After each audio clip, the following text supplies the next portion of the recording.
I saw this sweater for all of about 2 seconds and I decided I had to have it. There's a movie coming out called Project Hail Mary. In it, Ryan Gosling plays a middle school science teacher trying to save the world. It's based on a book of the same name by Andy Weir, who also wrote The Martian. Both of these books fit into a genre that I like to call engineer fan fiction, so I'm really looking forward to the movie. In the trailer, there are a few scenes where the main character is wearing this sweater. It is a zip-up cardigan with fox motifs and paw prints along the hem. I did some research and found a Reddit post with some behind-the-scenes photos, which led me to a Pinterest post, which led me to an Etsy listing where someone's making these for sale, which finally got me to the original pattern. This is a vintage Mary Maxim pattern from the 1950s, and it's still available, so I bought it. Here's the thing. I am not a hand knitter, I'm a machine knitter. This is my Brother 270 bulky knitting machine. This one was made in the early 90s. These aren't manufactured anymore, but you can still find them secondhand. So we'll have to do some adapting. I'm going to be working with Loops and Threads Soft Classic in a bunch of colors. This is about the thickest yarn that this machine can handle. The motifs on the sweater are knit with intarsia, and I have an intarsia carried for my machine, which should make things a little bit easier. I also have a Python script that helps me figure out how many different cakes of yarn I need to have and breaks down the pattern line by line. But I know that's not very accessible, so I think I'm going to build a web tool for this. While I'm working on that, I need to prototype, because I am not going to go through all of the effort of doing the intarsia until I know that the sweater is going to fit me. Now, the big challenge with adapting hand knitting patterns for machine knitting is usually the gauge. Machine knit stitches tend to be shorter than their hand knit counterparts. So usually what I do is I swatch and I take whatever gauge I get from the swatch and adapt the pattern to fit that gauge. But I've already swatched for this project, and the gauge that I got from the swatches is pretty close to the gauge that the pattern gives me.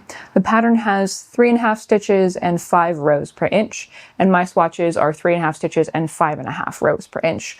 So I think I'm just going to make this pattern as is, so I can follow the basic pattern, but there are a few techniques that are very difficult or impossible to do on a knitting machine. Anything you can do on a knitting machine you can do by hand, but not everything you can do by hand can you do on a knitting machine. And one of the features of this sweater is a bunch of garter stitch sections.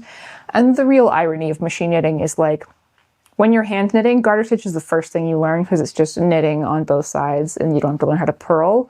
But it is almost impossible to do on a knitting machine.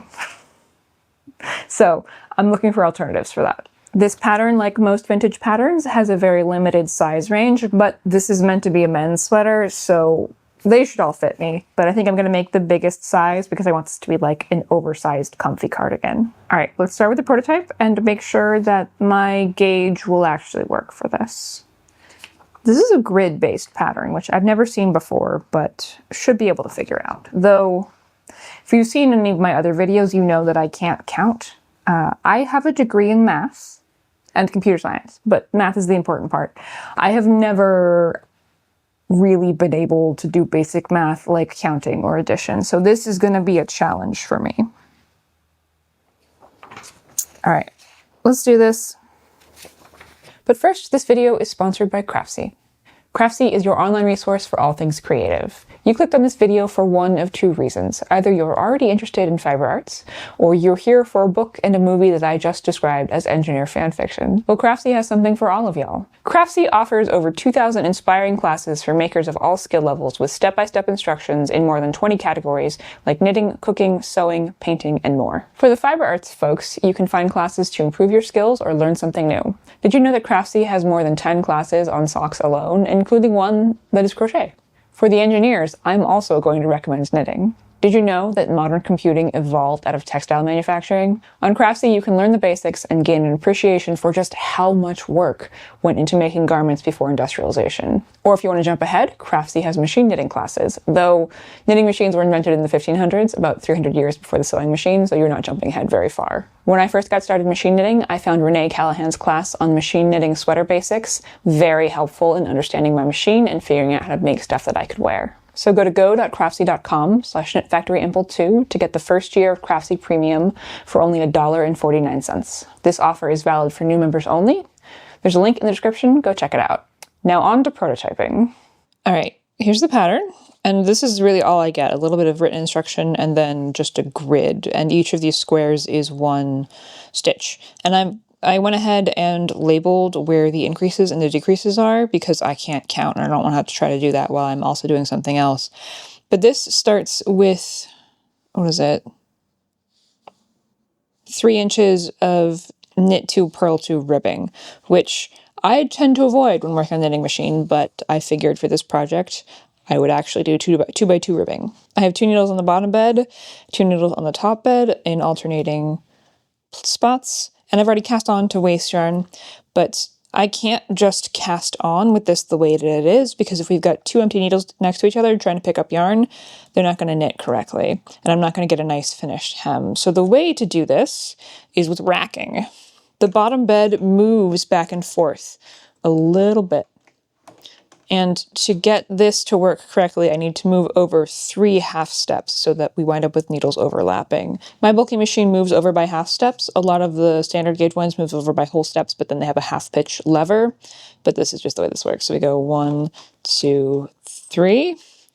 And then we wind up with needles overlapped like this. I don't know if you can see that. So that now these are alternating and these will actually cast on correctly. So I have my carriage set, both set to tension 0, no part buttons, like a standard cast on. Come on. And then feed in the yarn. Knit 1 row. And then you can see we have yarn picked up on all of the needles, and these are going to knit correctly. This is the manual for my ribber. Okay. So we go to the half pitch stuff, and then we do our cast on with 1 knit row, and then we do our circular knitting, and then we put the needles back. Okay. So for circular knitting, part in one direction, part in the other on the other bed, tension 1, 1 row, and see only the top bed knit, and then another row. Oh, hold on, let me grab the tail here. Only the bottom bed knit, and a lot of manuals will tell you to knit 3 rows. I only knit 2, so let's cancel the part buttons and go to my final tension so I don't forget, which is 5, and then move the bottom bed back. So it's 3 half steps, and it winds up stretching out the hem a little bit, but this is fine. And the needles are a little bit pulled, so it's got a little trickiness, but it'll be fine. I'm gonna reset the row counter, and I need to knit 17 rows, which is 3 inches.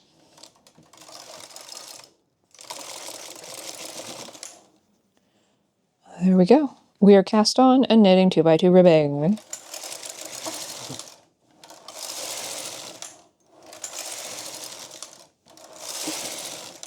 And I can't show you the hem until the end, but I will show you.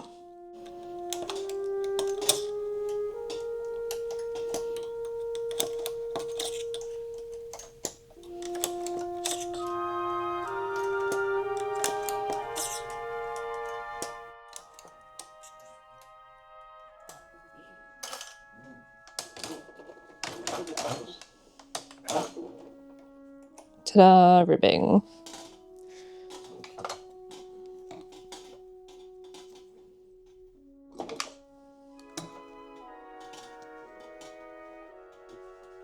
Alright, after the ribbing, I start knitting the rest of the sleeve, and because this is my prototype, I'm going to skip the intarsia stuff here and just do the increases. And I'm knitting the largest size, so I'm working with the outside outline. So my first increase is after 5 rows. I'm going to switch out the sinker plate. Come on.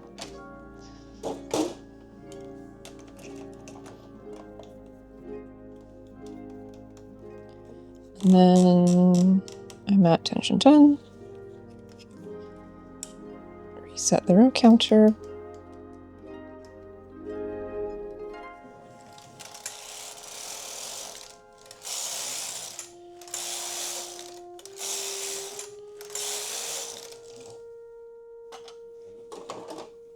That's 5 rows. Now we increase.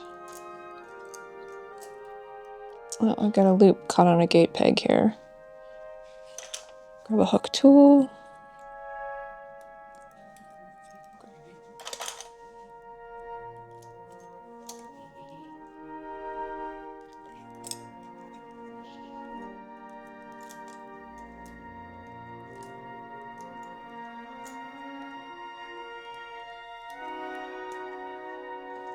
All right, and my next increase is at 9.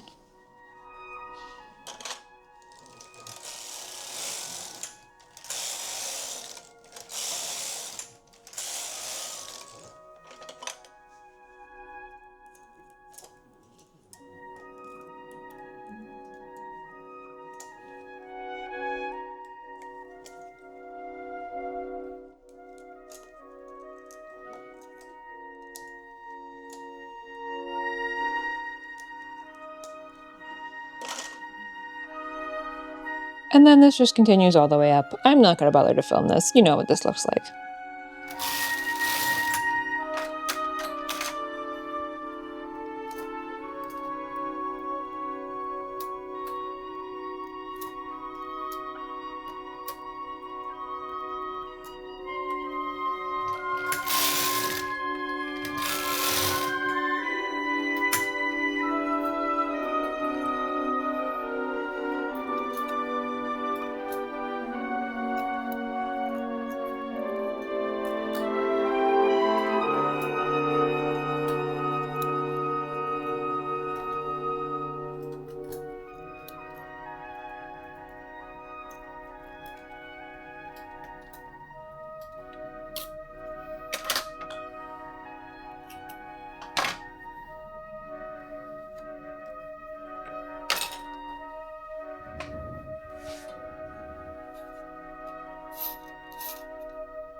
I have both of my sleeves, and this is what the cast on 2x2 hem looks like. It's not perfect, but it is pretty good.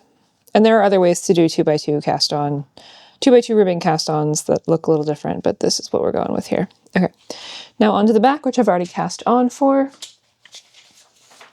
And I've already annotated the places where I need to do decreases. I'm probably going to use short rows for the shoulder slope because it's just easier than the bind off. And again, no intarsia because this is just my prototype. So we're testing things out here to see if the whole pattern works before I start putting the effort into this stuff. All right, we are cast on for 2x2 ribbing. And now I need to move the whole bed over 3 half steps.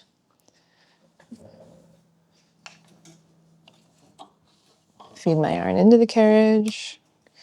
Both carriages are on tension 0. We're cast on, and the last stitch never wants to knit, but that's fine. Come on. Tension 1. Circular knitting. 1, 2. Cancel circular knitting. Tension 5. And then back over 3 half steps. And we're good to go. I reset the row counter.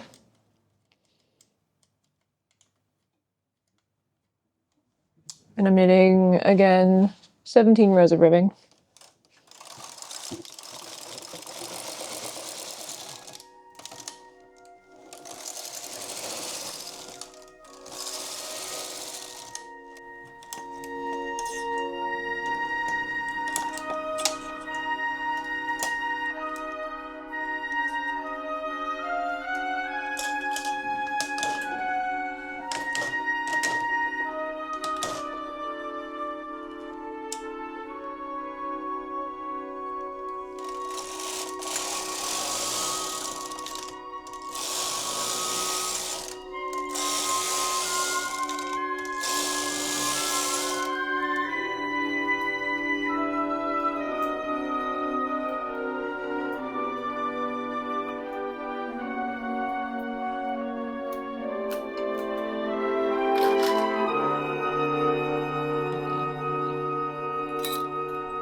I have 2 sleeves and the back, and these are all knit exactly as they were in the pattern because my gauge is pretty close, and we're going to see how it fits once it's fully assembled. But from here, things start to change because this sweater has pockets. It's a cardigan, and there are pockets on the front, like right where you, like right here, and you have to knit the pocket, the back of the pocket first, and then at some point I will take a few stitches off the bed and hang the pocket there instead, and then when the whole thing comes off, you wind up with like the pocket layer behind and it gets sewn down. So I need to figure out how to do that. And also, this is where the sweater starts getting some garter stitch, which I can't really do on this machine, so I need to find an alternative. For the pocket, I think I'll probably just pick up the live stitches that get pulled off and knit a few rows of 1x1 ribbing and then bind off, because like that's doable. But there's a few stitches of garter stitch along the front where the zipper goes. I think I'm probably going to do what I did for my cardigan video, where I don't knit that portion and then I'll rehang the stitches later and knit ribbing there instead. So it's like ribbing going sideways. But I need to modify the pattern a little bit in order to get that to work. But first, I need some lunch, so I will come back when I'm done with that. All right, we're back. It's a different day because I got a migraine yesterday and had to take a break and then wound up filming a members-only video, which you should go check out because a viewer sent me a PPD, which is a programming device for the original Brother electronic machines that hooks up to a TV. And I managed to get the whole thing working, and you like use a cursor to move around the little thing on a TV, and it lets you select individual bits. But that's up for channel members, and there will be a main channel video coming soon. Anyway, onto the front. I knit one side already to make sure I knew what I was doing, and that's a good thing because it turns out I do not. This has like a strip of garter stitch along the zipper on the front, and I'm avoiding that because I'm going to knit it in ribbing instead. So I had to pull 4 inches off, but it's got slightly different instructions for if you're doing a zipper versus a button band. And I confused those two, and I wound up like 2 stitches off in a couple places, but I wasn't actually 2 stitches off. So I compensated for it, and then it was right anyway. And then I had to compensate for what I compensated for, but it's fine. And also I made a pocket. This is my first knit pocket, and it is lovely. I had to do some extra steps because I couldn't do the garter stitch at the top. I added ribbing after the fact, but this is what a pocket looks like in a knit. And this one is about just the right size for a phone. The phone's a little heavy. It would drag the cardigan down, but you could put like snacks in there or something. It's probably a good spot for chocolate or like a tea bag. Anyway, here's one half of the front. I haven't put the ribbing on it yet. I'll do that later. But let me show you how the other half is going to go. I've gone through and annotated the left side of the cardigan so I know where things are happening and how wide things should be. And I've crossed off all of this because I'm not knitting that. This is the section for the button band, and then this is the section that would have been garter stitch that I'm going to do ribbing later. And this is where the pocket goes, but I'm actually starting it a little bit lower so I don't, because I'm not knitting the garter stitch. It starts at row 23. Okay, let's get started. I've cast onto waste yarn for my 2x2 ribbing, and this gets a little more complicated because of the way that the 2x2 is set up. As you can see, let me show you what's going on. All right, so we want to go over 3 half steps, but when we do that, over here, we don't have anything between these 2 stitches because there wasn't an extra chunk of 2 on the other side. So what we have to do is bring up a new needle, and then we're going to cast onto that new needle. This is our normal cast on. Let me feed the yarn into the carriage. So tension 0, across we go. Okay, and you didn't want to knit, that's fine, we can fix that. And then over here, you didn't want to knit either. First few rows are always the trickiest. And over here we see we have this extra stitch that we're not going to need in the end, but we need to finish the circular knitting, so let me do that. And circular knitting, we go across, we go back.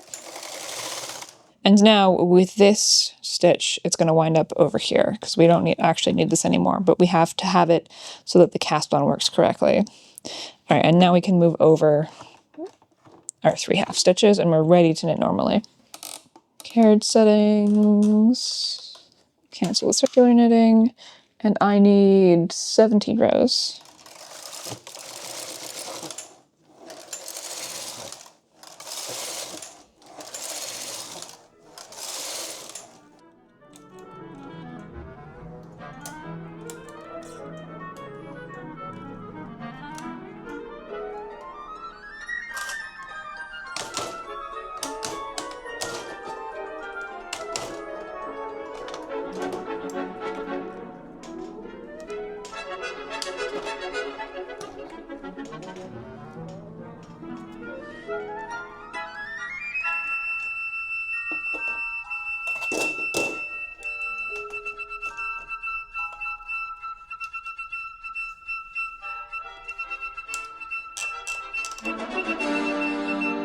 To row 23.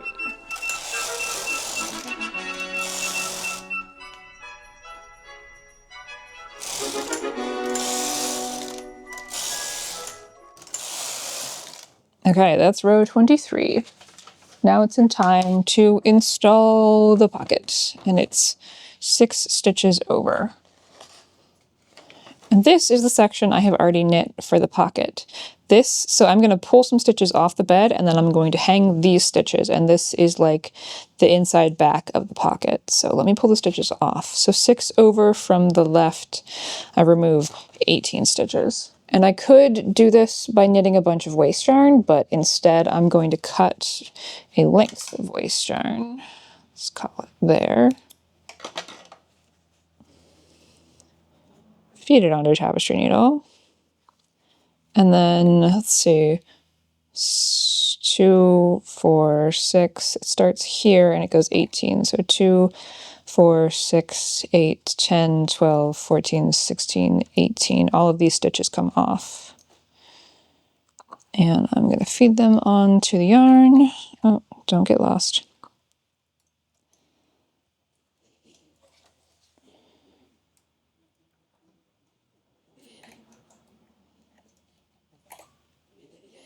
Okay, all of my pocket stitches are on waste yarn. So now I can drop them off the bed.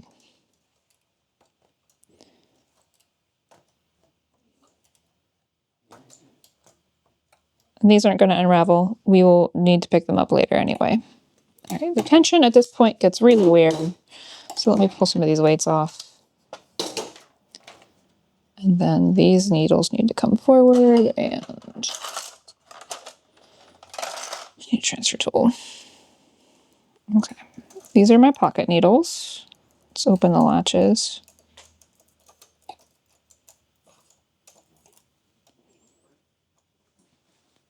And here's my pocket. And the wrong side faces the machine. Get the waste yarn out of the way. And then these stitches go on these needles.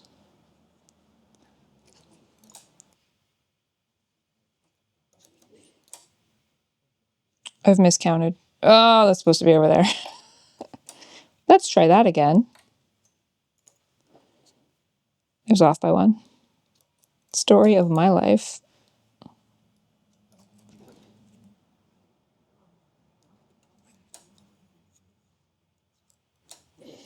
All right, push these back in, and now the tension gets funky, but I'm going to do my best. So we got 1 weight here, 1 weight here, 1 weight here, and 1 weight here. Let's call that there. And then I'm going to pull the one off the bottom. This is all we really need. I need like 1 more. Let's put 1 there. Okay, and now I'm going to keep knitting up until the underarm bind off, which is row 67. So we have the pocket in front and the main sweater in back, and we just keep going. Oh, I got stuff in the way.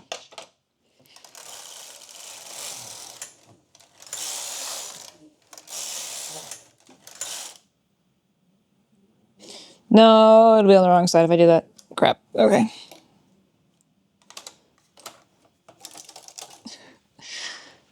I almost knit one too far, so I'm resetting. Okay, for now. Let me reset these needles.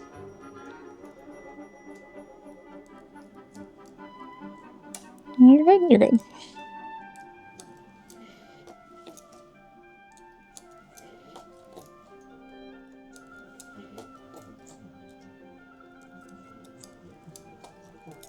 Okay, then I'm binding off 6 stitches. Yes, 6 stitches.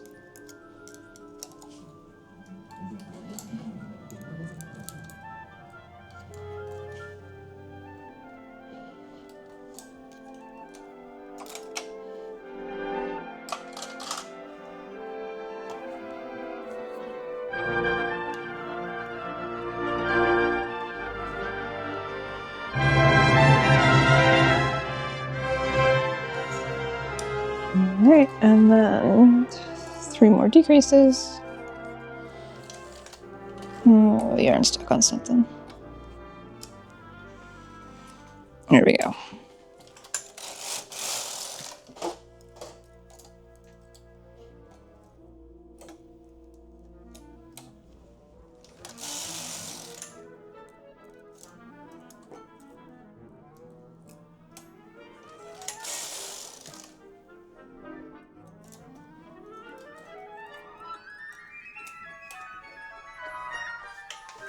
Alright, I got my decreases, and now we're just gonna knit to 100 and then start shaping the neckline.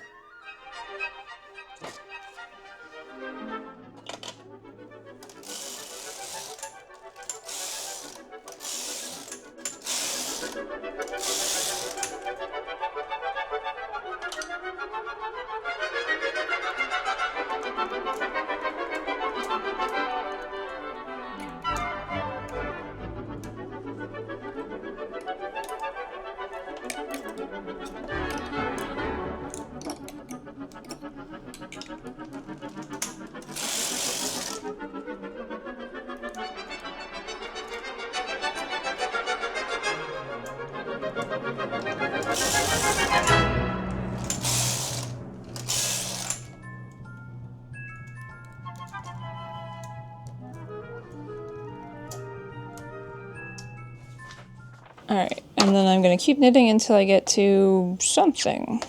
Okay, didn't count that one out. That's 115. Let me mark that.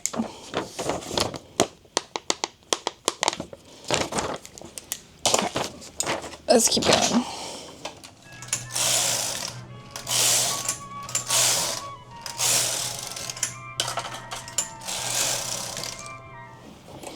That's where I need to start shaping. So 2, 4, 6, 7.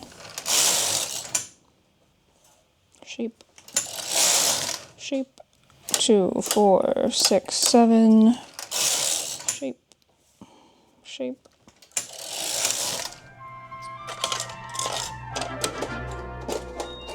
And we're done.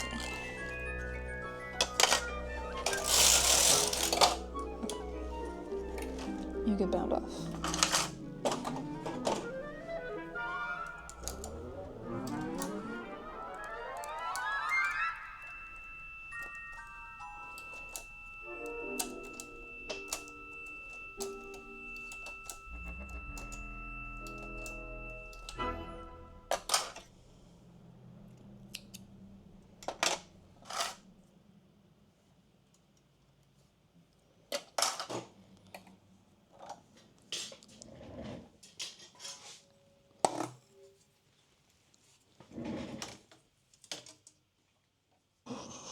Here we go. We have a right front, a left front. I don't know right from left, and I don't know which way you're supposed to do it when you're looking at a garment, but does the neckline seem long to you? Oh, that's the underarm. That's the neckline. That makes more sense. That's the neckline. That's the underarm. But that does seem a little big. Anyway. We must finish off the pocket. So this part that I knit earlier is the back of the pocket. It goes there. And then this is the front of the pocket. And then I just need to pick this up and knit some ribbing, and then we'll be done. So let me do that. Ah! Okay, so wrong side's facing the machine. And picking up just the stitches that I put on waste yarn and trying not to twist them in the process because these are only on one strand of yarn. And I picked them all up in the same direction, which is helpful in putting them back on the machine.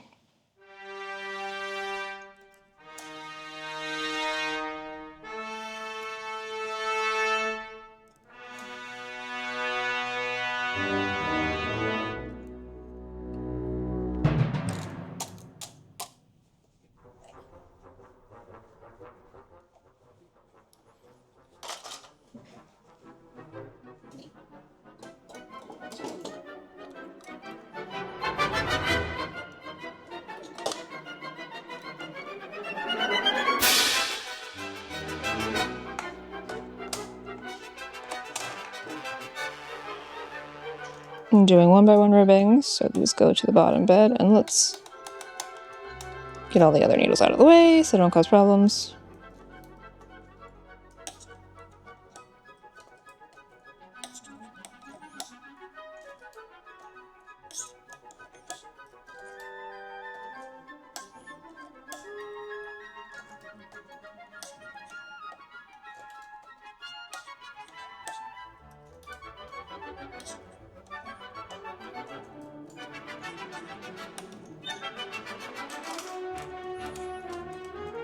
Ta-da! Alright, let's get set up for ribbing. Everybody set up. Let me reset the row counter. And yarn.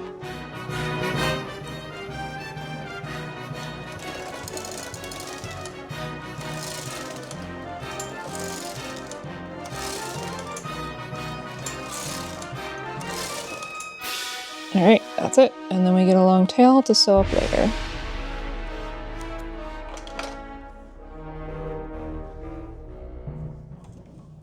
And then we're doing circular waste yarn because we're sewing this up later.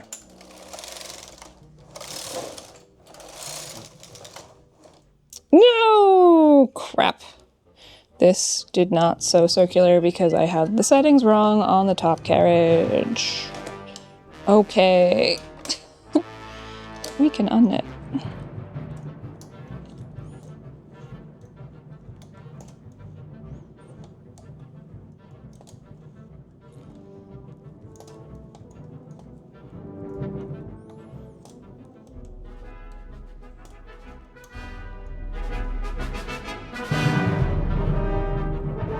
Alright, we're good there. Gotta put the carriage back over on the other side. Over here. That's normal knitting, we're good. We will over here. Circular knitting. Into the carriage.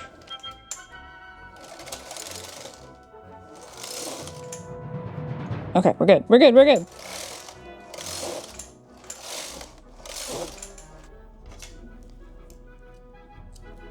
Comes off.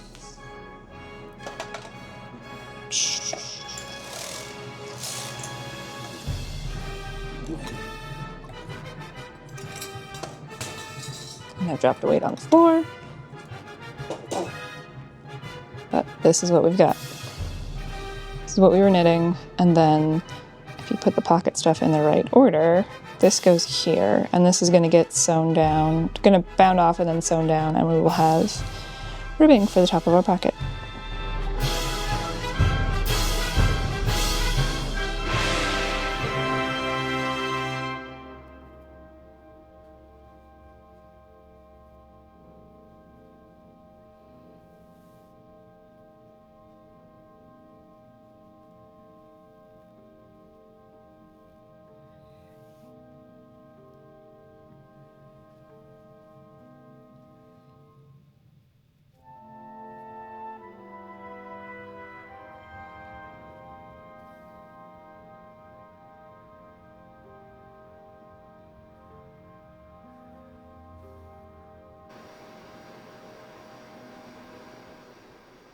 We have, oh, where's the rest of my sweater? We have 2 halves of the front.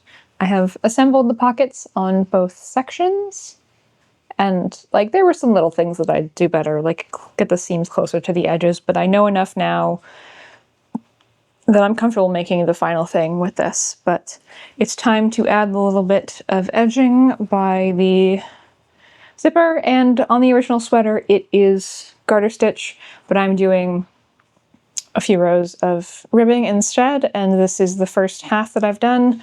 Now I need to do the second half, and I will show you how that works. And then after that, we're gonna have to figure out the collar. This thing has a shawl collar, which is knit sideways in garter stitch. So I don't know how to make that. I'll figure something out. Okay, let's do the ribbing. Okay, I am cast on for the front ribbing stuff. I'm gonna knit all the ribbing and then attach it on the bed. And the number of stitches I chose is based on the length of the center front. And then I converted it to inches and then back to stitches from rows. And if you've seen any of my videos, you know how to do that. Okay, let's get started. All the things set up and ready to go.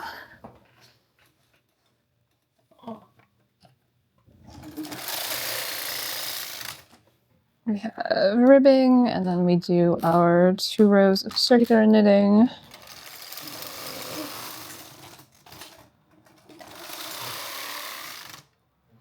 And we set up for the final amount of knitting. I forgot to reset the row counter, but we can do that now. That was 1 row.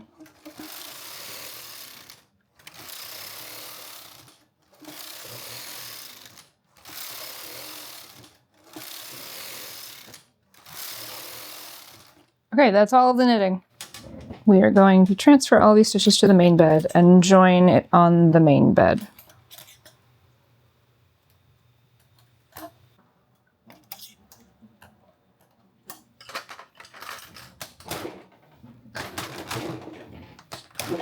I'm covering the ribber so that the front side piece doesn't get stuck in any of the metal parts.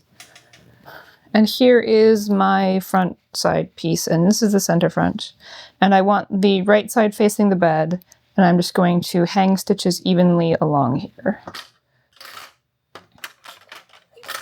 So with the transfer tool, I'm going to get the first stitch and the last stitch on the bed, and then pick something in the middle, and I'm only getting the very edge stitch here. And then we get something in the middle. And then something in the middle. And just eyeball it all the way through.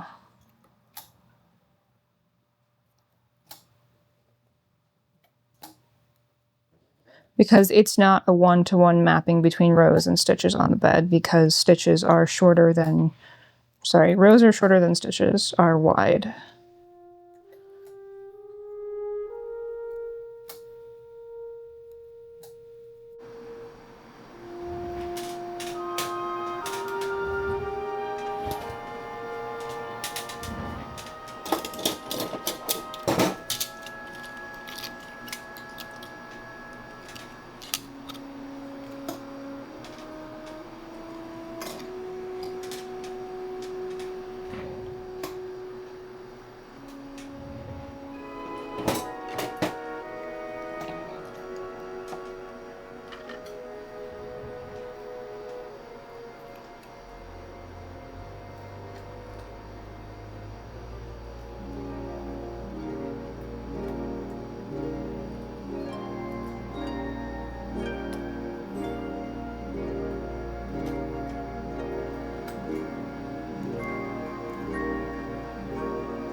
All right, we're back, and I have rehung all of my neckline stitches on the machine. This is a little wonky because of the way I messed up one of the sides, but we're gonna make it work. And I looked at the instructions. I looked at the instructions for the shawl collar, and this is knit sideways in garter stitch, so just knit back and forth without doing any purl rows. So I reasoned through it and drew out my own grid, and this is what I came up with, knitting it at like a 90-degree angle from where it was, and I know this doesn't make much sense in its current form, but it does to me. So this is the part that gets sewn down to the neckline, and this is the top. So this is the part that's on the neckline, and then this will be the top. And I'm going to do this shaping with short rows, which I will show you how I'm doing. Okay, let's attempt this monstrosity. So first, we got to knit one row, and I'm bringing these all out to make it a little easier to knit the first row because it's gonna be a pain. And we're knitting with the other single plate, which is stuck.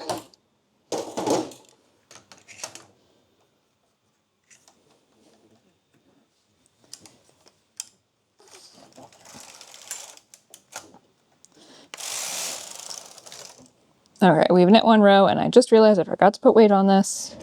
Put the thingies on, but not the weights themselves. So let's fix that.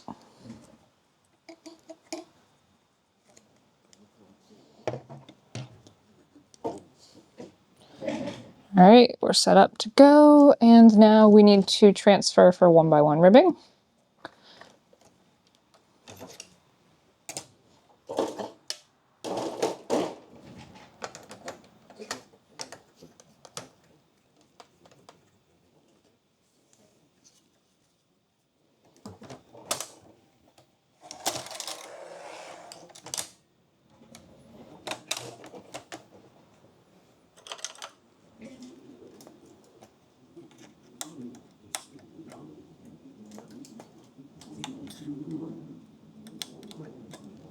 All right, we're all set up, and now get the carriages right. Tension is correct, and they're both set not to knit back from hold. That's good. And then the first chunk is 11 stitches. So 1, 2, 3, 4, 5, 6, 7, 8, 9, 10, 11. Yeah, that looks right. That feels right too, with the way it's shaped. Okay. Knit across. Oh, row counter. We got an extra stitch here. Sure, go away. That'll be fine. And then we're just going to wrap the last one, and then 1, 2, 3, 4, 5, 6, 7, 8, 9, 10, 11. Okay. Oh, the weights are going to get funky here.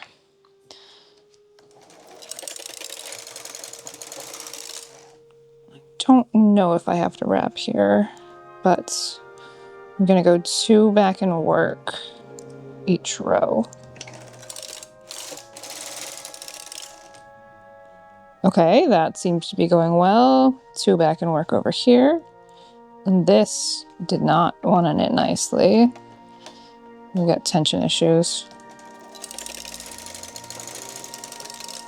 Okay, 2 back and work over here.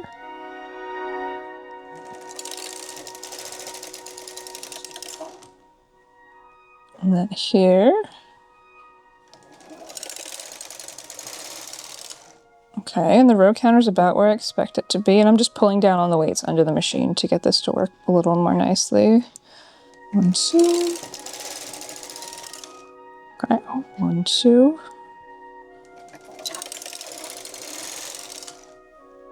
Okay, pulling down on the weights. 1, 2.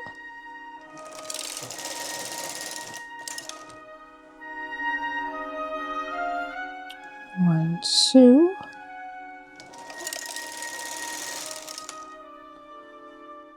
One, 2. Oh, didn't count right. That's fine. We'll figure it out.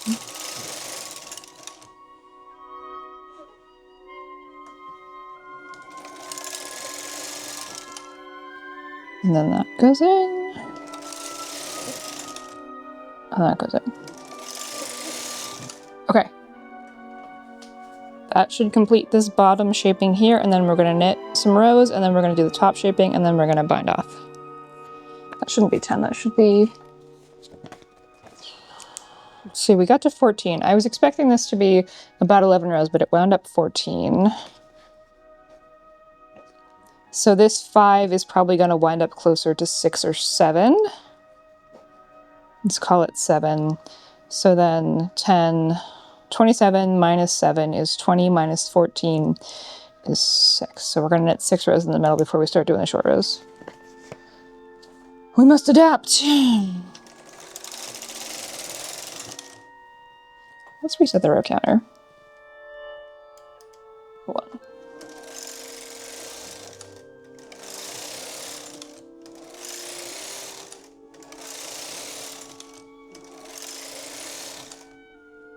Okay, now we're short rowing in. So 2 here. We're gonna wrap the last one. Do 2 here.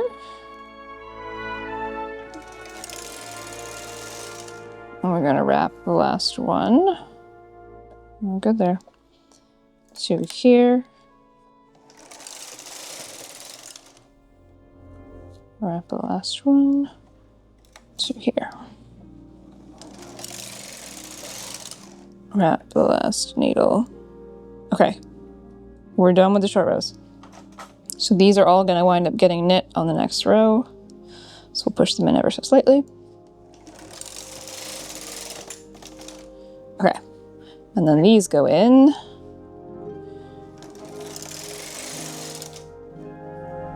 Oh, my yarn's stuck on something. And we're done. That's the shawl collar.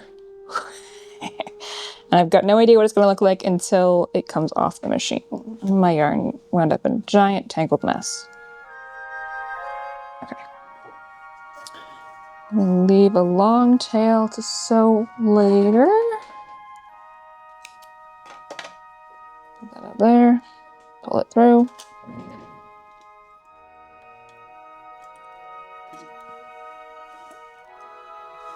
Come on. Then let's take it off on waist yarn.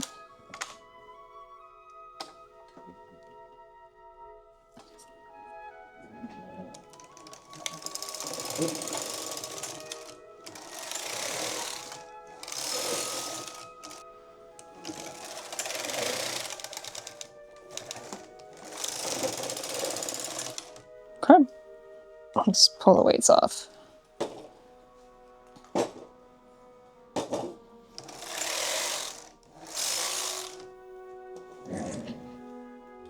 Oh, what's it stuck on?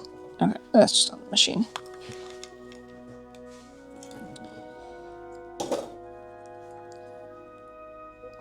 Off, off, off, off, off, off, off, get off!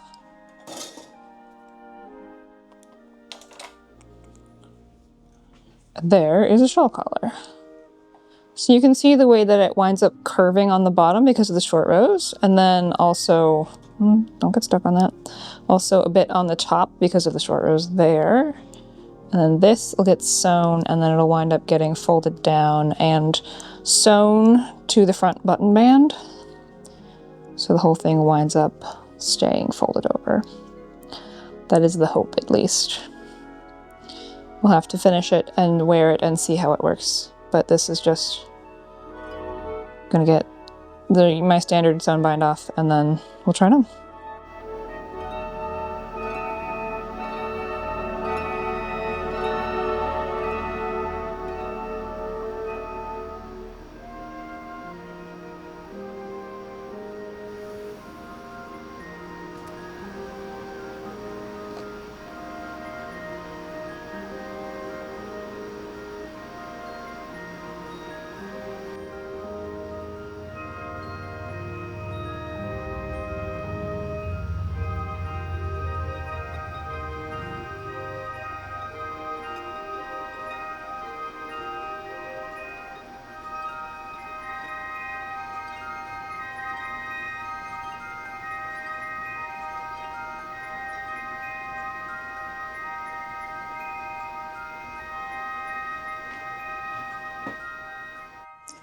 here it is, fresh out of the wash, and I think this works. I think that this gauge is fine for this version of this pattern, and I can just keep going the way that I'm going. What have we learned? We've learned that the gauge that I got is fine for the pattern as written, which is nice. It means I don't have to do any modification. I like the way it fits. It's nice and oversized. One thing I'm not quite sure about yet is if I need to pick up more stitches for the front. I might. I think I'm gonna steam this a bit to get the acrylic to relax and see how it behaves, because right now it's kind of like scrunched up. And the shawl collar is fine. I did figure out though that so I did the seam in one direction on this side and then the other direction on this side, but what it really needs is an invisible seam, and that's doable with like a little whip stitch. I'll do that for the next one. It needs to be a little narrower when it gets to the end, but that's totally fixable in the next version. Okay. All right, I'm gonna steam this, and then it's time to sort out the web tool for helping with intarsia.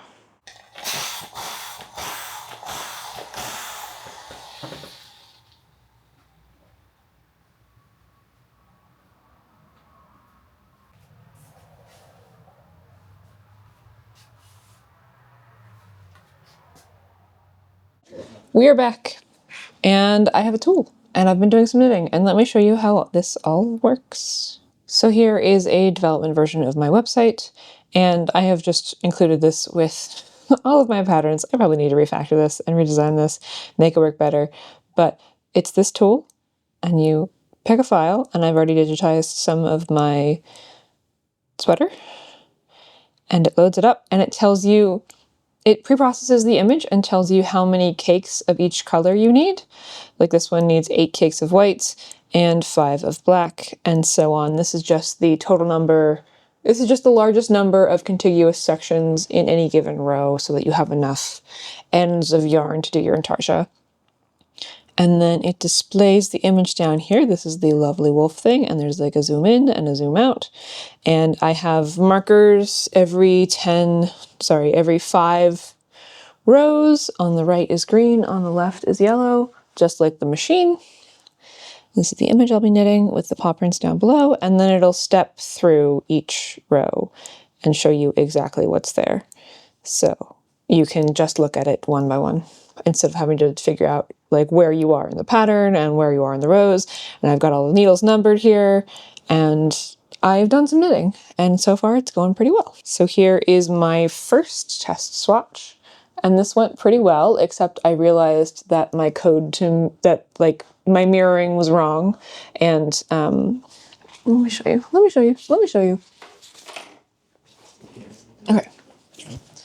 Okay, I'm running over my cords.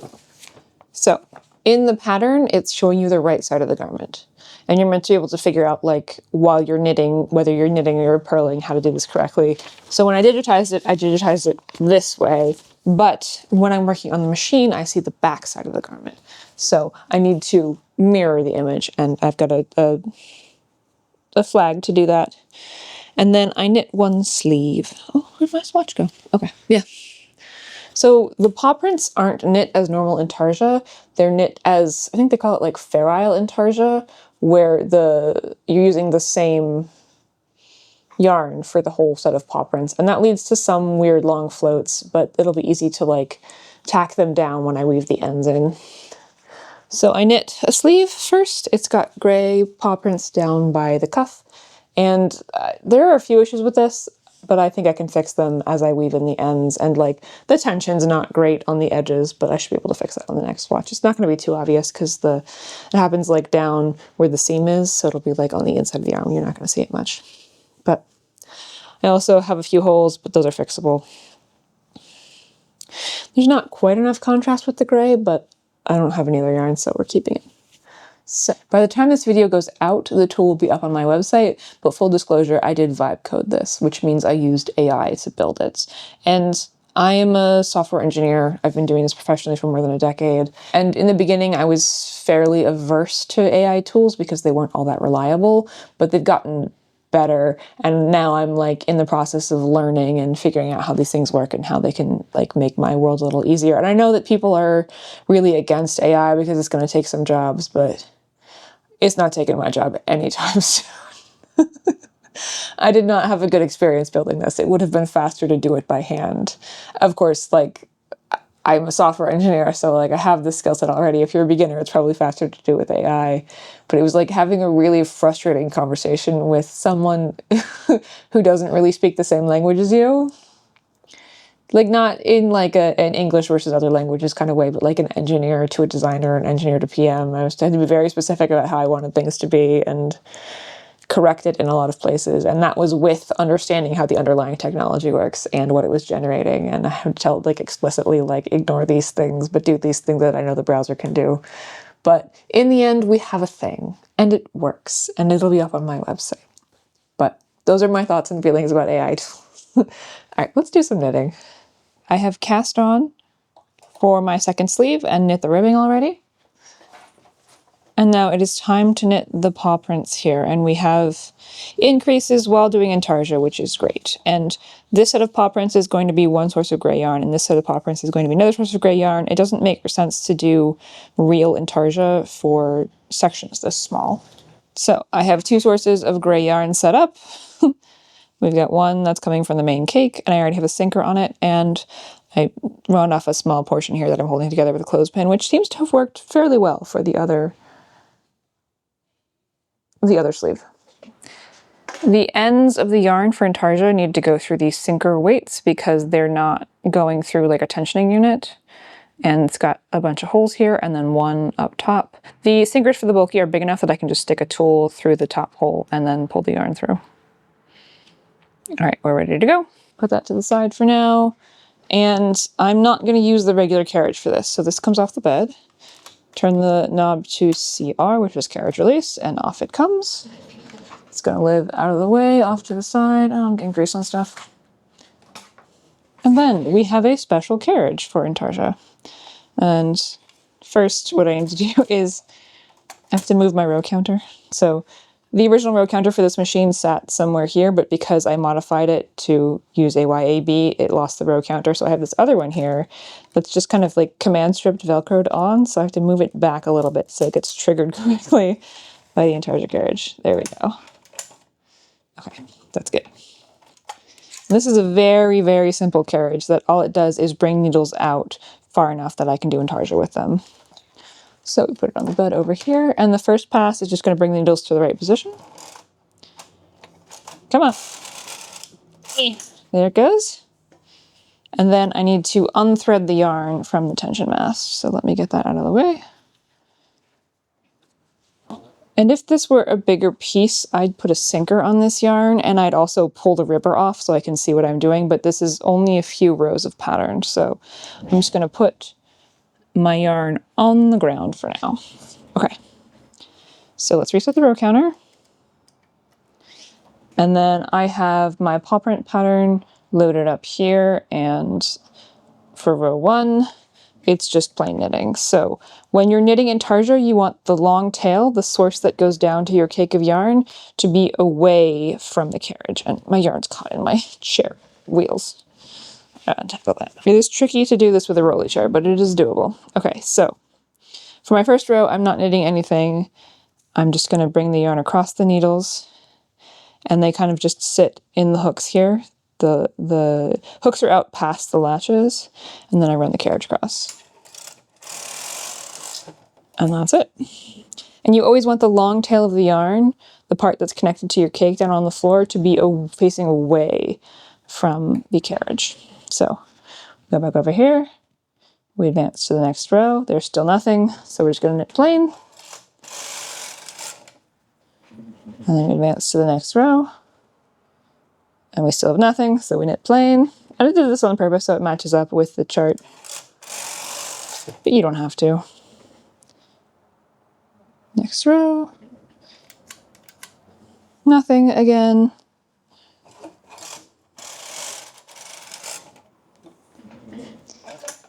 Row 4, row 5, and we have started getting stuff to do intarsia. So let's do that over here. So that is needles 13 and 14 on the right side. So come over here, 15, 14, 13.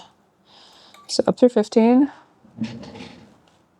And then I'm going to get a source of gray yarn and put this also on the floor. There you go. And then I'm going to put a clothespin on the end of this so it doesn't like bob up in the way. And then we go over these 2 needles, 14, 13, and then feed the rest of the yarn through the rest. And if I were doing this normal intarsia, this would be like one source of white yarn and this would be a different source of white yarn, but because we're doing this like Fair Isle style stuff, this is what it looks like. And then, and remember, the long tail goes away from the carriage. And we knit.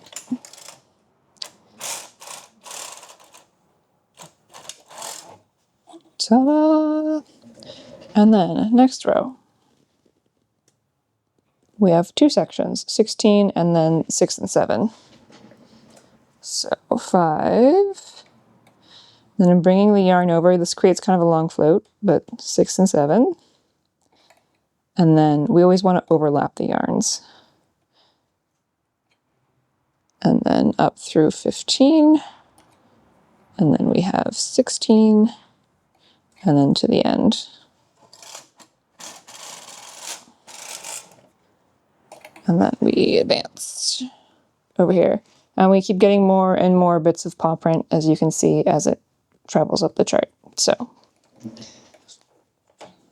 and the last 3 needles are white.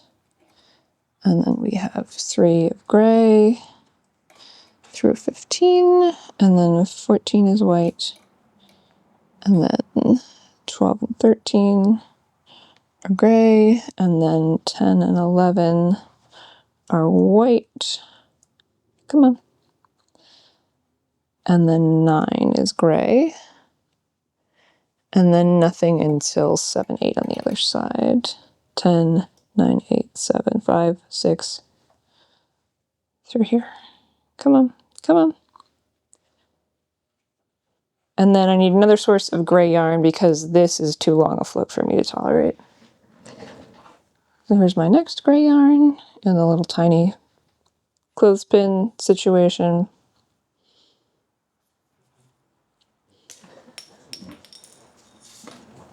And I have binder clips for the end of this one.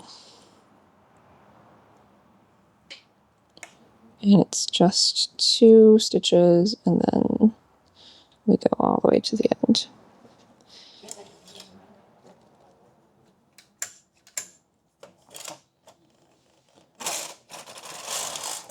And there we go, we're knitting paw prints. Let me continue on with this and then I'll show you what it looks like at the end. Okay, I've reached the point where I need to do an increase. Let me show you how that works. So I'm going to bring a new needle out and then these are already past the latches, so I need to reset them.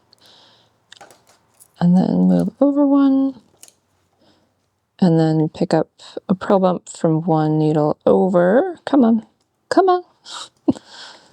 There we go. And then fill in the empty one. And then make sure all the latches are open for the next row of intarsia, and then bring all these needles back out so the loops are past the latches. And we're good to go on that side, and then do the same thing over here.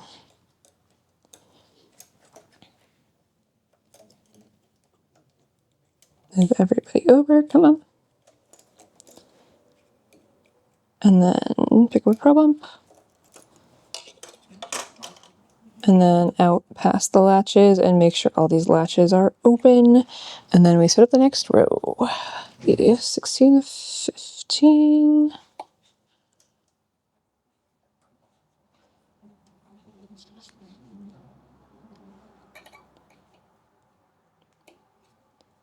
And like I'm twisting these as I go, but they wind up being about as twisted in this direction as they get untwisted in the other direction. So it's not too big a deal. And then 14. And then 13 and 12. And then 6, 5, 4.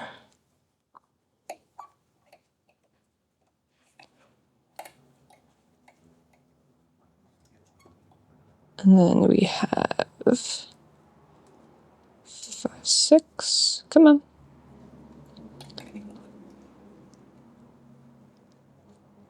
7, 8, 9, and then 16. 15. Come on.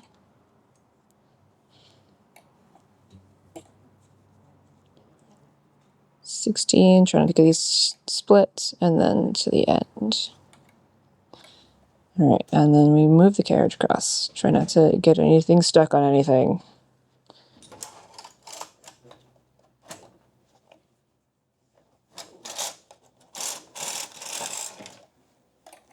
And here we go.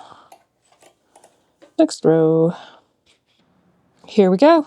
The intarsia is done. For this sleeve, this is just a couple paw prints down by the cuff. So I'm going to cut the gray yarn because we don't need it anymore. And then pull everything off the floor.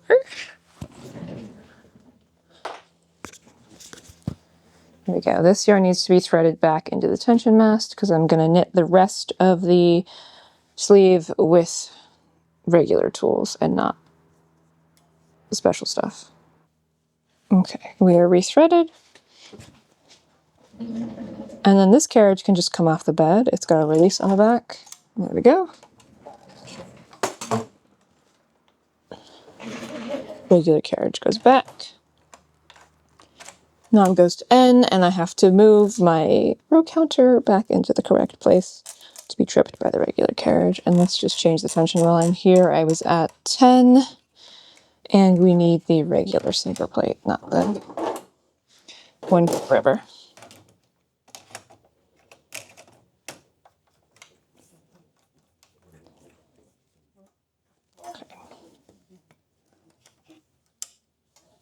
And now we just knit like normal. And on the first pass, all the needles get put back in the right place. So let me move my weights up.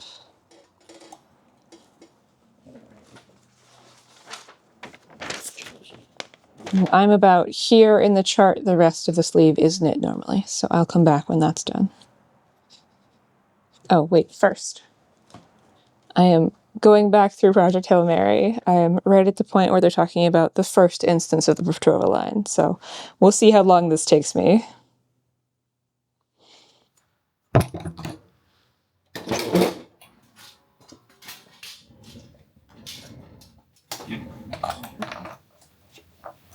Here we go. We have a sleeve. And you can see the paw prints. Cool. And we have two sleeves. All right, from here it gets very complicated. This is the back. It has many colors along with paw prints as well. And then we have the front pieces, which are here and here. I've already digitized these. I have these as images and I know what needs to be knit. Oh boy, it's gonna be a lot of work. I'm probably not gonna film much of this because it requires too much thinking and I don't want to try to talk to the camera and worry about where the camera's pointed. I may do some time lapse though, so you can see how much time this actually takes. This is one of those things that is still faster by machine, but it is closer to the speed of hand knitting. And in the audiobook, I'm at the point where the main character is doing a bunch of science experiments to figure out what the value of gravity in his current reality is. Time to do more knitting.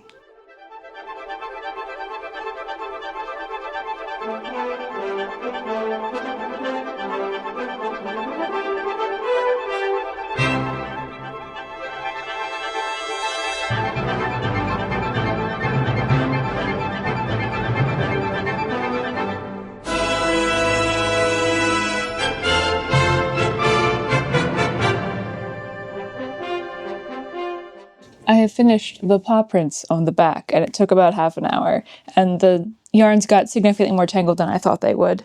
And now it's on to the wolves. I dropped a stitch over here, which I didn't bother trying to pick up because it was a little too complicated. I'll fix that later. But I gotta sort out my cakes of yarn for the next section first. And in the audiobook, the protagonist has figured out who he is, and to a certain extent where he is, and kind of what's going on.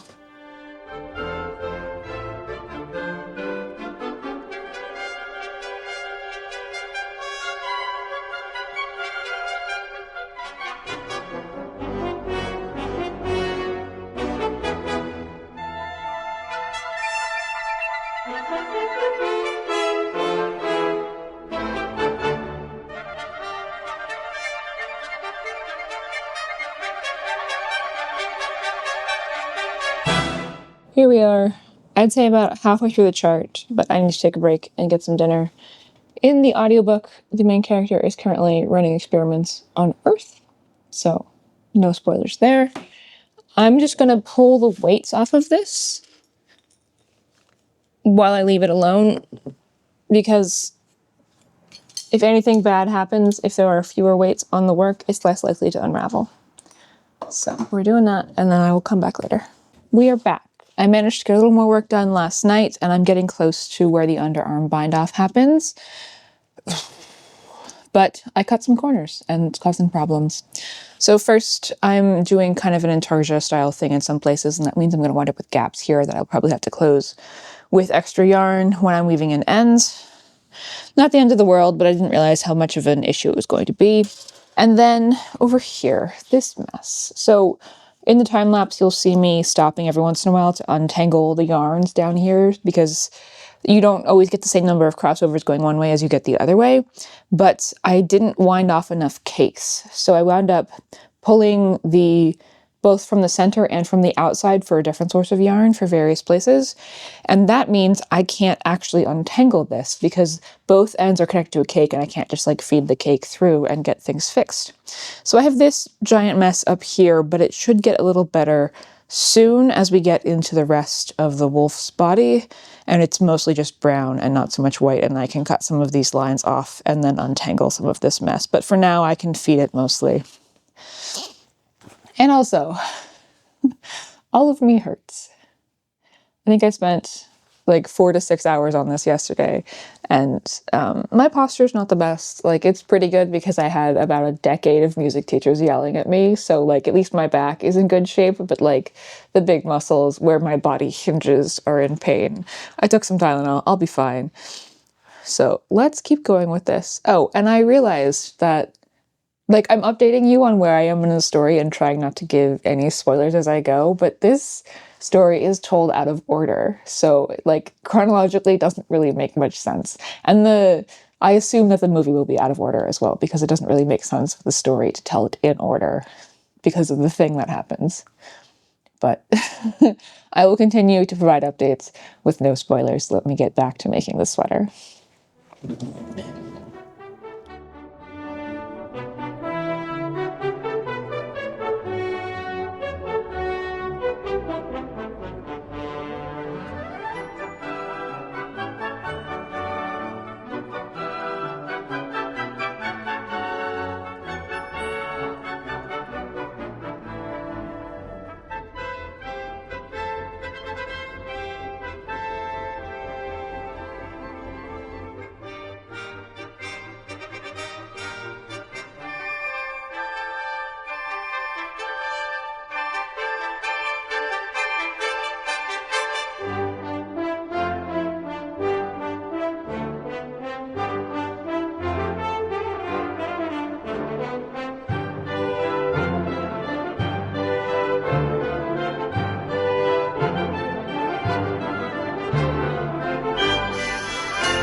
It's done. And it's not perfect by any means. The intarsia carriage is prone to issues with tension, not because of anything about the carriage, but I think it's because like it takes a while to set up a row before you knit, so there's time for like slack to get pulled in on the edge as the weights pull the work down. So it's a little iffy on the sides, but I think it'll block out. I think it'll be fine. I think this is still like much better than I could have done by hand. And the little imperfections that I introduced by cutting corners are not obvious at all. And I think we'll block out just fine. And I have 12 million ends to weave in. But I will get to that at some point. And this is the most complex piece of the whole sweater, this back side. The front sides only have one wolf face. And I'm realizing why I thought these were foxes to begin with, because the original suggested color palette for the original sweater is like grayish, which makes more sense with wolves, but the one in the photographs for the movie has brown canids, and in the original you use the same color as you used for the mouth for the paw prints, but this one has gray instead. So I'm going with the movie version because like that was the whole point of making this, that it's like the movie. So we're making progress. And it is, where's my phone? And it is just about time for lunch. And in the audiobook, I'm at the point where the main character is starting to make contact with the alien ship, which, if you've seen the trailer, is not a spoiler.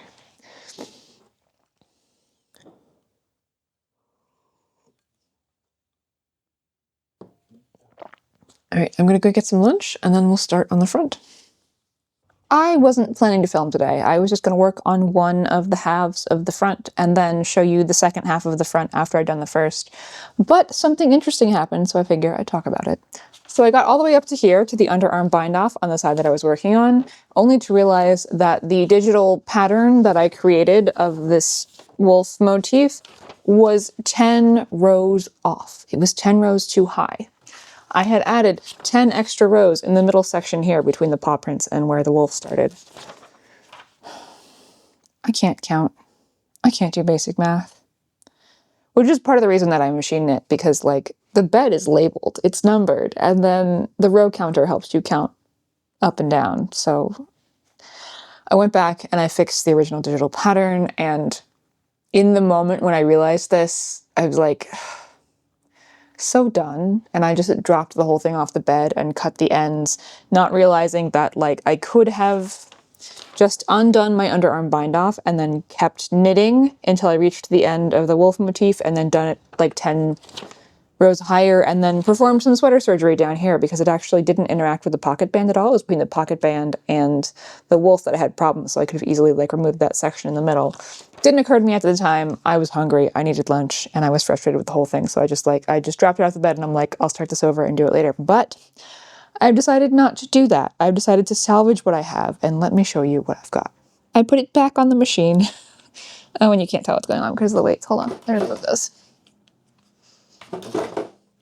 So here is my 2x2 cast on down here, and then I knit the paw prints with the intarsia stuff, and then here's the back of the pocket. And then I just picked a row right before where the wolf starts and rehung those stitches on the bed. Underneath this is still the old front with the wolf that is 10 rows too high. And I'm just going to keep going up from here, and then I'll come back and unravel this later. It'll be like some kind of teratoma that exists on the sweater until I fix it. So that's about it. This is frustrating, but it's fixable, and I have a long weekend to work on this, so I should be able to get it done by the end of the weekend. And I'm still going in the audiobook. Rocky has arrived, and they went through the whole process of language acquisition, and there's more stuff happening on Earth, but I don't think I'm going to get through all the way through the audiobook before I finish the sweater. In fact, I don't think I'll get to the point where the sweater shows up so in the trailer, the sweater shows up during the explosion of Baikonur, which is kind of a pivotal moment in the story, and that happens like at the end of the book. So we'll see if I even get there by the time I finish the sweater. All right, I'm going to do the rest of this off camera because everything is significantly harder when done on camera, and I'll get back to you when I start the next section. And it's done. Here it is. You first. Oh no, it's this side. It's this side. That's the underarm there. And here's the teratoma. And you can see that it's like 10 extra rows there that aren't on the corrected piece. And I can just unravel this to here and then like leave a tail to weave in later. But that's about it. All right, I got stuff to do today. I'll be back when I'm working on the next section. It is time to start on the second half of the front of the sweater. But first, things that I have learned from doing the first half of the front on this sweater. First, the chart is the front, And while I'm working on the machine, I'm looking at the back of the image. So I conveniently added a checkbox to the web tool to invert the image, so that's easy to do. But what didn't occur to me is that I also have to invert the chart. Like I have to do the decreases for the underarm on the opposite side of what this says, because this is the front and I'm looking at the back. And that didn't come up at all while I was making the prototype, which is this. I wear this all the time because, like, it didn't matter because it wasn't left or right. And now that I'm looking at these charts, I don't think there's actually a difference between the left and the right side when it comes to the charts. Like, I went through and fully charted both of them, but I think they might be the same. It's too late now. We're committed. It's gonna happen. Where is it? I have knit my pocket. It is ready to go. And I have wound off enough cakes of yarn that I should not have cut corners this time.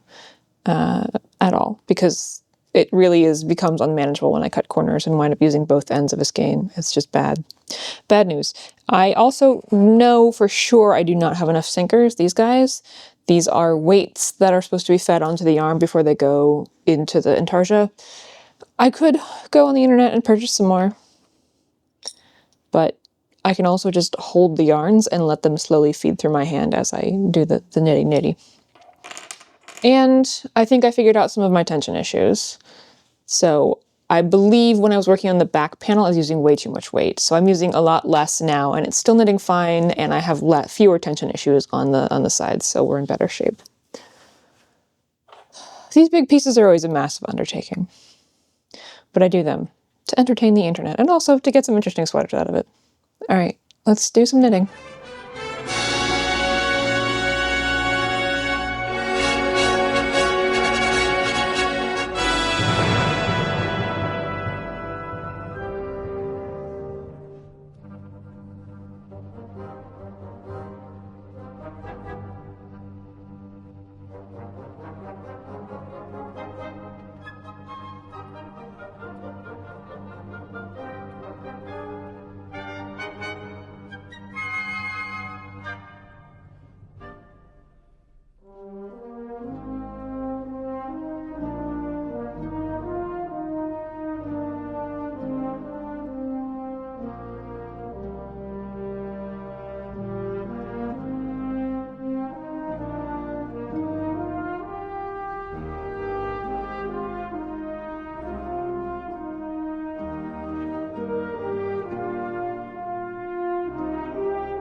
It's done. It's finally done. And I will not be knitting intarsia for a long, long time after this. There's a reason that I will make like one of these per year and not more often. So that's that side. This is this side. And then I have the back over by my desk because I was weaving in ends while waiting for builds the other day. There we go. They're about the same. They should be the same. That's a lot of wolf face going on there. All right, there's still more to knit. I need to do the top of the pocket section, and then I need to do the front ribbing stuff for the cardigan thingy, and then I gotta assemble the whole thing and do the neckline. And I've got some changes I want to make to the neckline after looking at the trailer again, and also having worn the prototype for a while. There are some changes I want to make. But the audiobook continues. I have 5 hours left, so I'm like more than 10 hours into this, and we are deep in spoiler territory, but Rocky and the main character are, let's say, recovering from a major catastrophe. But it's lunchtime. We are back, and I have a fresh cup of tea. This is ginger, with some other things in it. And it is time to remove the teratoma. Because if there's something wrong with this piece, I need to do some scheduling to be able to make enough time to finish it. So let me move some of this stuff out of the way so I have a somewhat clean area to work with. So here's the original front that is 10 rows too long, about right here, and here is the new front right there. And I should be able to just unravel this from the live edge and get down to here and then leave a long tail to weave in later. But this is intarsia, so it is kind of a complicated mess, and it might wind up being tricky. Oh, nope. Looks like I can just pull at ends kind of randomly and it'll get unraveled.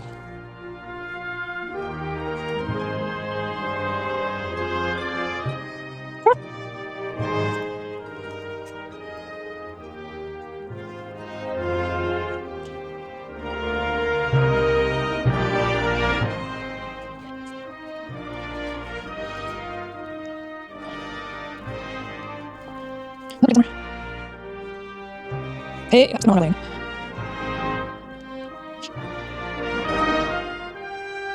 Okay, we're getting down to the end. I should be able to just unravel this last row. That pulls through. Let me turn it over.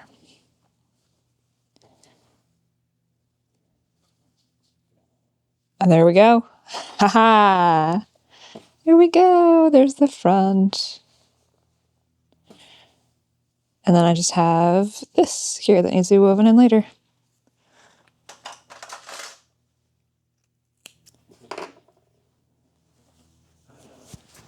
Ta-da!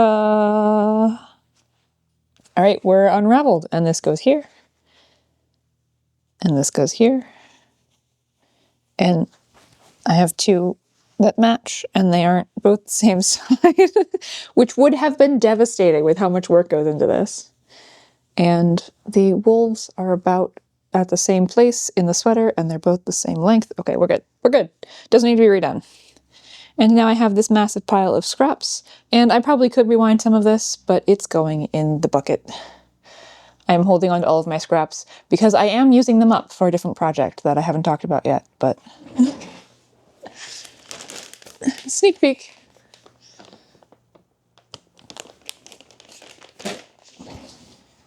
Okay, I have some stuff to do that's going to take a while of start and stops, so I'm going to use that time to start weaving in ends on the inside of this and then think about doing a little more knitting later.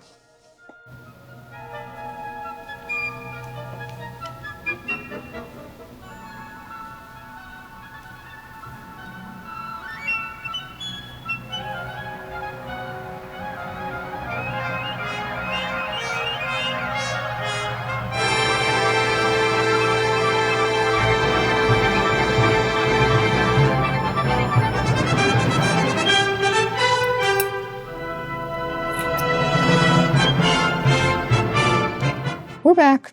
I managed to get, where is it? All of the ends woven in on the back while I was getting some work done yesterday, and then one of the front sections. And then this morning I did the front ribbing and also the pocket, because there's things that I wanted to change about the front ribbing. So on the prototype, let me show you. We wind up with like these holes with ribbings attached to the body, and I wasn't thrilled with that, and I wanted to see what I could do to get rid of it. So I took a look at the sweater that I made when I was doing my cardigan video, and this doesn't have the same holes. Well, at least it doesn't look like it does, because before I bound off, I knit an extra row, which is here, and then I bound off here, so the bind off is not right up against the edge, and it actually does create some small holes. I don't know if you can see that, but then this bound off edge winds up folded over them, so you don't see them from the front side. And that makes a little bit of a nicer finish. So that's what I chose to do for the front of the version of this one that I did. So let me set up some time lapse and show you the other one.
Okay, where are we? Here we go. Here's the sweater. What do you think? I have finished off both the pockets and assembled the shoulders because it's time to do the neckline stuff, but it's almost lunchtime, so I'm going to take a break before I do that. But in the audiobook, I got to the point where the sweater showed up. Well, the sweater is not actually in the book. There's no mention of clothing beyond like uniform stuff, but in the trailer, that's where it shows up. I thought it was later in the book, but I guess not. So I'm going to get some lunch, and then we're going to talk about changes I'm making to the collar in this version. And we're back. So I rewatched the trailer to see what I wanted to do with the collar, and there's one shot of what's-his-face like up close wearing the sweater, and the collar is a lot more substantial. I'd say it's probably twice the size of this one. And that I'm going to accomplish by just making it thicker. So where's my thingy? The original collar is knit sideways in garter stitch and then attached. And I translated mine to be knit up and down instead. But the end point of the collar still needs to be the same width as the button band that I've knit. So that part can't change. It's the stuff in the middle that has to. And that is done by changing the cadence of the short rows. So I'm still gonna have the same distance in for the short rows, but instead of going by 2s, I'm gonna go by 1. And that'll lead to like a much steeper like trapezoid into the width of the collar, and then that'll be chunkier and bigger here. And I'll do that on the top and the bottom. I debated only doing it on the top, but I think if I do it on the bottom too, it'll like make it thicker. And then I'm going to bind off a little more loosely because this is currently a little too, not quite stretchy enough for what I want to do. That's about it. But while I was watching the trailer again, I took a look at the comments, and people are so angry that they introduced Rocky in the trailer, like, oh my god, spoilers, spoilers. But if you actually read the book, Rocky shows up fairly early because the story is told out of order. And I'm really hoping they keep that, because like I had a couple hints that they weren't going to in the trailer. And people are completely ignoring the other massive spoiler that's in the trailer that's like very obvious, that doesn't show up in the book until the very end. And that one's a lot more important to me. I think it makes the whole emotional thing make a lot more sense, and then you see the character growth of the main character. But let's get back to the sweater.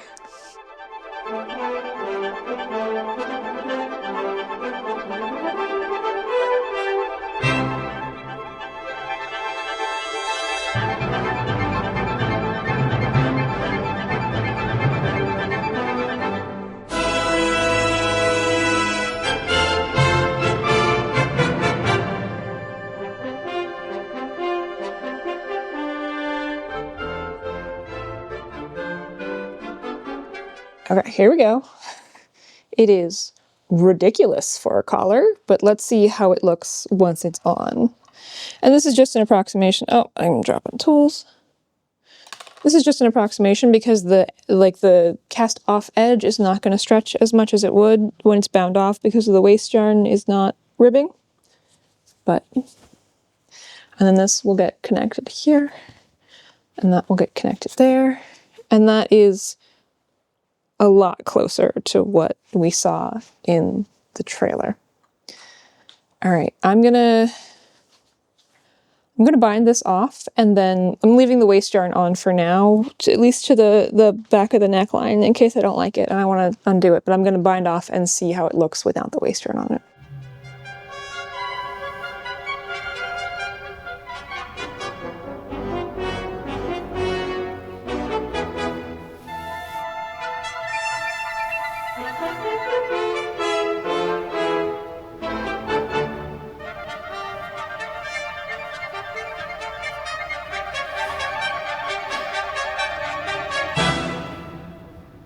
Okay, here we go. I have bound off the edge of the collar, and I have sewn it down to the button band. And this is more like how it's going to lay once it's been blocked, and I'm okay with this. There's a bit of a harsh transition between the short rows and the rest of the collar, but I think I can like steam that and stretch it out, and it'll be less obvious once this has been blocked. But I'm happy with this, and it's got like that whole more significant collar thing going on. So I'm gonna finish this off. I've got bunch of ends to weave in. I gotta pull my waist yarn off. I have to put sleeves on this thing. Still. Oh, I gotta weave the ends in on the sleeves. There are so many ends on this project. Each contiguous section of color represents 2 ends to be woven. Well, not entirely, because I've done like intarsia style stuff in some places instead of every single section is a different piece of yarn. Like this. This is gonna take me a while. And this is all done, and the back is done. Where are we in the audiobook? Oh, I've only got about 3 hours left of audiobook. I think the audiobook is going to finish before I finish this sweater, but we'll see. All right, it's a million ends to weave in and some assembly to do. Here's the sweater out of the wash, and a few things. So first, some of my ends got loosened. I'll go back and fix those. Second, I did the collar upside down. I went back and looked at the original on the prototype, and the more curved section is supposed to go on the bottom instead of the top. But I'm not going to redo it because I think it actually works fairly well because I made the collar much thicker, so we have more of a slope here, and it'll be fine. And then we have this business, because the acrylic has not relaxed as much as it should. So I'm going to pin this out and then steam it so I can get it to relax into the shape that I want, which is essentially flat. I've got blocking mats and pins. So I finished the audiobook, and I'm a big fan of the ending and all of the character development, which I cannot talk about without giving massive spoilers. I really hope that this movie does this book justice because it's really one of my favorites. But when I finished the audiobook, I realized just how much effort I have put into this sweater. The audiobook is 16 hours long, and it took me about that length of time to knit and assemble this sweater, and that doesn't even include the time spent prototyping and developing the intarsia tool from my website.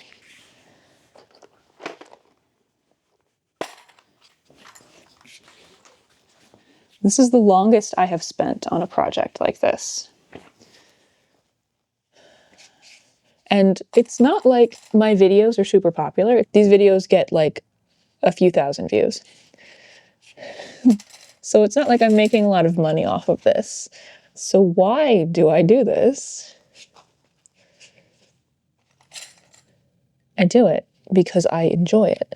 I enjoy these projects that touch on multiple hobbies of mine, like the software and the knitting and the making of things. And I think that's part of why I like this book so much. So I was raised on Star Trek, so I'm always down for character-driven hard sci-fi.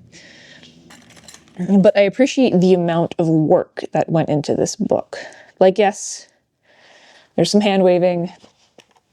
This perfect engineer shows up with an impossible alloy of xenonite and fixes all of the problems, but the same author could have very easily gone through the same story beats and then hand-waved all of the hard science, and it would have been a similar story, but it would not have made the same impact. So I really appreciate the work that goes into this kind of thing.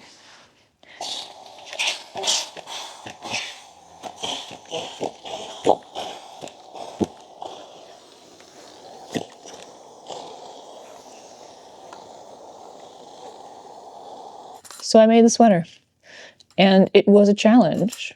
I had some issues along the way. I figured out some techniques that I've never done before, like pockets, and adapting the garter stitch to something that I could make on my machine.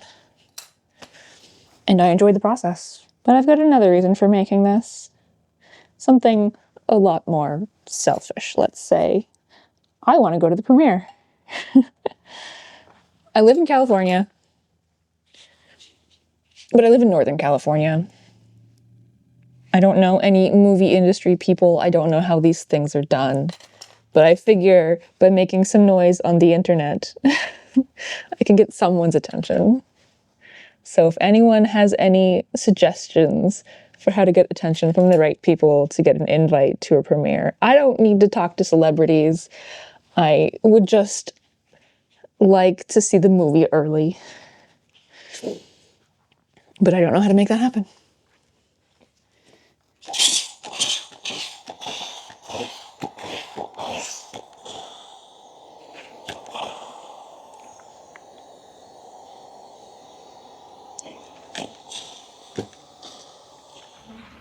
Here is the final sweater after blocking. And I'm really happy with the way that it turned out. Show you the back.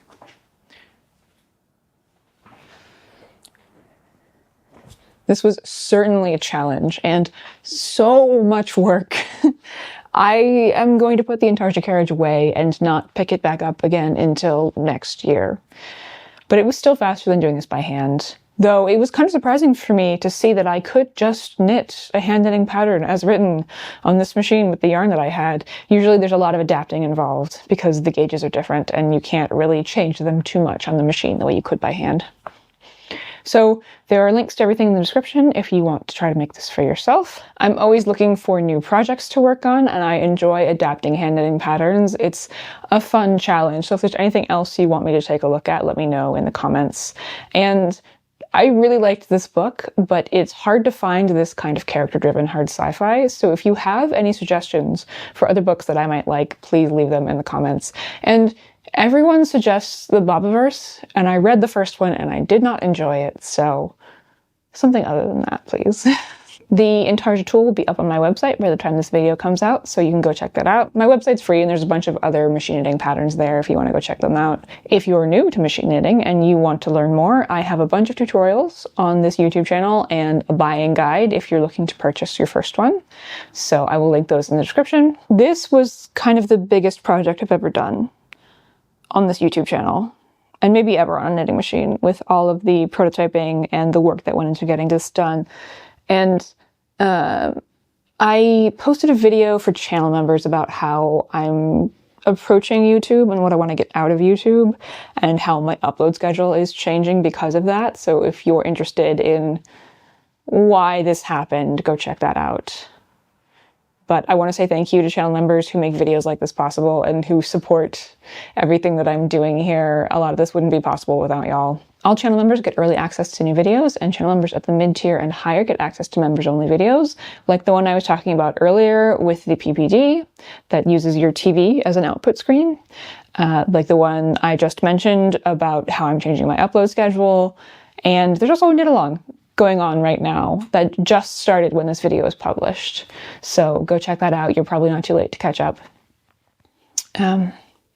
Thanks for watching. Happy knitting.